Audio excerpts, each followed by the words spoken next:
Орон нутагт амьдарч байгаа хөгжлийн бэрхшээлтэй иргэдийн эрх нийслэлд оршин суудаг хөгжлийн бэрхшээлтэй иргэдээс ялгаатай байна. Тухайлбал орон нутгийн хөгжлийн бэрхшээлтэй иргэд тухайн нутаг дэвсгэрдэх хөдөлмөр эрхлэлтийг дэмжих хөтөлбөрөөс зээл авахд хүндрэлтэй байдаг гэлээ.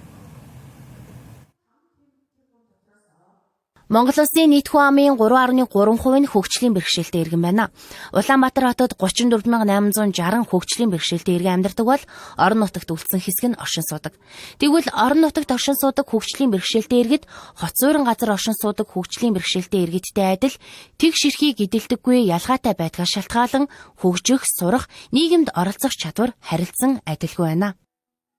Хөдөр нутгийн харны бэрхшээлтэй иргэдэд яг одоо нийслэлд амьдарч байгаа иргэний нэгэн адил одоо яг юм тэгш төрөөс авж байгаа хөнгөлөлт тусламжтай элдээ одоо төсөл хөтөлбөрүүдэд бол хамрагдахад бол маш одоо хүнд байдаг. Яг одоо хуулийн одоо дагуу заалтын дагуу одоо тэр гарч байгаа ямар нэгэн үйлчилгээнүүд нь тийм ээ хөдөр нутагт одоо бүр сумын одоо аймгийн суманд амьдарч байгаа харны бэрхшээлтэй иргэнд хүрэхтэй бол маш одоо тийм хурж ирээсээ очихгүй байгаа.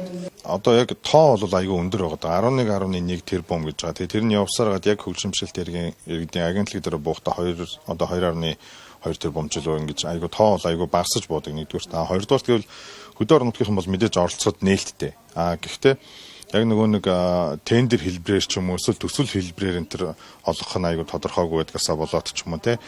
Ер нь бол нөгөө одоо хөгжлийн бэрхшээлтэй иргэдийн төлөө ажиллаж байгаа төрийн бас байгууллагууд нь ашигын бус байдаг учраас нөгөө одоо нийгмийн даатгал татвар энэ төр бол аюу бас тийм тодорхой хэмжээний асуудлууд байдаг байхгүй. Тэрнээсээ болоод оролцож чадахгүй одоо өнгөрөх асуудлууд бол маш их байдаг. Хөгжлийн бэрхшээлтэй иргэдийн хөдөлмөр эрхлэлтийг дэмжих хөтөлбөрт энэ жил 11.4 тэрбум төгрөг улсын төсөв тусгажээ. Харин хөгжлийн бэрхшээлтэй иргэдийг дэмжих буюу зээл олгох төсөлд хамрагдсан иргэдэд 5.5 тэрбум төгрөгийг хуваарлаж олгох болсон ч орон нутгийн харьяалтай иргэдийн төсөлд хамрагдах шаардлага нь хит өндөр байдгаас орон нутгийн иргэд төсөлд хамрагдаж зээл авч чаддаггүй гэлээ. Аймаг орон нутгийн оролцоо бол яг төсөлд бол орж ирдэг л дээ.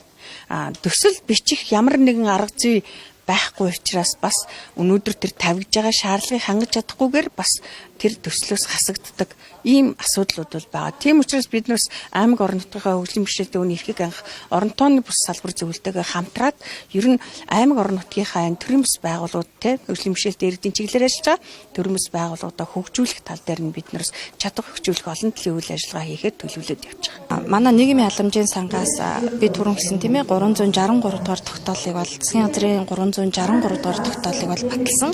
За үүнд бол мэдээж хэрэг тийм ээ нийгмийн халамжийн сангаас олох ортой зортой би тусгай хэрэгслийн жишээ үнийг бол баталсан гэсэн.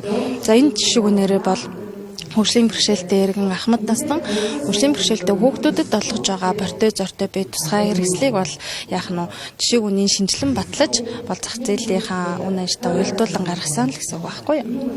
Ажлын байр шинээр бий болгох хадгалахад чиглэсэн хөгжлийн бэрхшээлтэй иргэн аж ахуй нэгж байгууллагын төсөл санал санаачлагыг дэмжих зорилгоор төсөв батлагддагч орон нутагт ийхүү ижил тэгш хуваарлагдахгүй байна.